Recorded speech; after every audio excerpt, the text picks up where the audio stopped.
aksi protes mahasiswa yang menolak pencalonan kembali Soeharto sebagai presiden yang mencapai puncaknya pada bulan Januari 1978.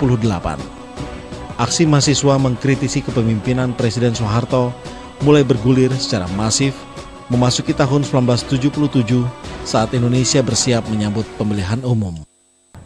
Gerakan mahasiswa itu ditunggangi terutama oleh militer atau kepentingan politik lain seperti yang digambarkan oleh penguasa pada waktu itu yang terjadi tahun 74, bahwa itu pasti adalah rekayasa dari penguasa untuk mendiskreditkan gerakan mahasiswa pada waktu itu. Jadi itu poin itu kita sadari benar untuk mengukuhkan kembali bahwa membangkitkan kembali gerakan mahasiswa itu dari rasa takut dan lain-lain itu, maka kita mencanangkan yang sebagai gerakan moral itu. Aksi mahasiswa mencapai puncaknya pada tanggal 16 Januari 1978. Di kampus ITB, mahasiswa menolak pencalonan kembali Presiden Soeharto, satu tuntutan yang sangat berani pada masa itu. Sebagai jawaban atas tuntutan itu, pemerintah mengerahkan tentara untuk menduduki kampus dan memberangus gerakan mahasiswa. Dengan didahului awalnya penembakan rumah dari rektor ITB pada waktu itu, ditembakin oleh orang tidak dikenal, dan itulah kemudian menjadi situasinya menjadi tegang seperti itu. Jadi kalau dikatakan pendudukan pertama itu tidak menghentikan kegiatan akademik di kampus, tapi tidak menghentikan gerakan prosesnya. Tapi ketika diduduki, ya memang kegiatan protes dari dalam kampus berhenti, ya. Tetapi kemudian mahasiswa melakukan kegiatan-kegiatan dari luar kampus, menjadikan pledoi sebagai dokumen politik. Terkesan sekali bahwa mahasiswa 78 itu lebih konsepsional.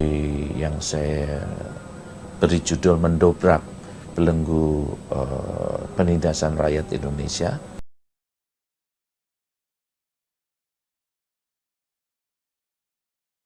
Yang sangat terkenal pada waktu itu juga pledoinya Pak Indro Cahyono di bawah sepatu laras.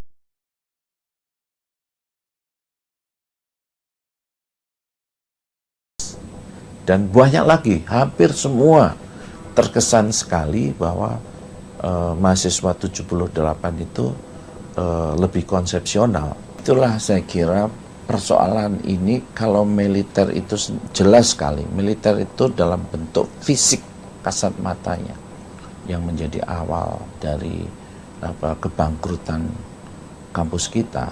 Itu awalnya dari itu, tapi yang membuat benar-benar kampus kita bangkrut secara akademik, secara kebebasannya dan lain-lain, itu kemudian ketika masuk pada konsep normalisasi kehidupan kampus NKK itu. Dari sisi konsepsi, peran atau kedudukan kampus pun sudah dipasang tentang teknokratik kan, teknosofi, teknokrasi dan segala macam itu, yang menjadikan kampus ini hanya sekedar more atau bagian dari satu sistem kapitalisme, sistem kapitalis yang sedang dicoba dibangun oleh Orde Baru itu. Ya, kita tahu kiprahnya beliau di DPR. Iya. Tapi gini, Anda 98 melihat kan gerakan mahasiswa pada waktu itu seperti apa? Apa yang membedakan dengan tahun 78? Jadi saya melihat 98 itu begini Mas, ada faktor-faktor X. 98 ada faktor-faktor X. Apa itu faktor X? Faktor X, tentara ikut campur tangan. Itu yang membuat lebih efektif, Ya. maksud Anda? Jadi dulu pernah kita diskusikan itu, ketika kita masih di penjara dulu. Kenapa gagal 78? Ya, kita pernah diskusikan tuh. Ini kalau tidak ada daya tempur, daya penguat, kita ini nggak akan berhasil. Salah satu yang menjadi daya tempur yang kuat itu adalah tentara. Pernah kita diskusikan itu. Nah, sepertinya waktu tahun 98 tuh kan kita tahu kan siapa Panglima ke Malang kan, kosong kan Jakarta kan. Nah, dibikinlah semacam eksiden melakukan penembakan terhadap mahasiswa Trisakti di Semanggi. Akhirnya memang udah dimodifikasi. Nah, tapi kan saya nggak berani bercerita seperti ini terlalu dalam apa betul tidak. Tapi analisis saya seperti itu. Jadi bahwa keikut tentara itu nyata. Sehingga waktu itu polisi kan sempat digebukin juga sama masyarakat. Jadi pada waktu tahun 78 Anda menghadapi kekuatan yang sangat solid. Betul. Jadi tidak ada yang tentara yang mendukung mahasiswa. Sehingga mahasiswa gagal. Iya, gara-gara ini aja, cuma moral force aja. 98. Nah, tentara ikut campur tangan. Sepertinya ada ketidaksolidan dalam tentara sehingga sebagian mendukung mahasiswa. Cuma kan orang tidak mau membuka itu persoalan itu.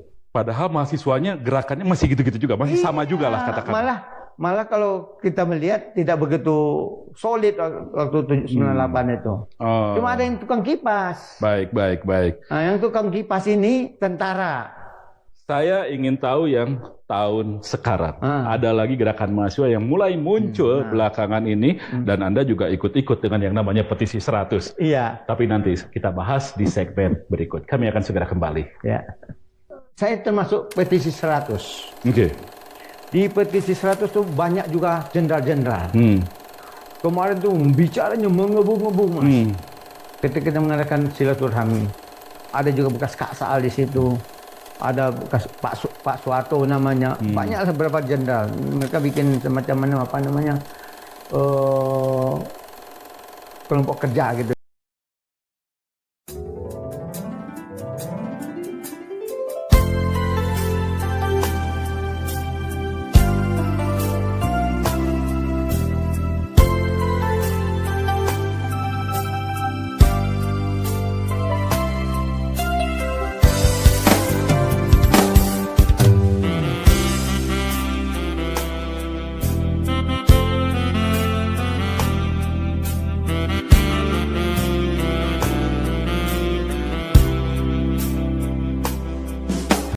Jangan lupa ya di subscribe, like, comment, share, dan tekan tombol loncengnya.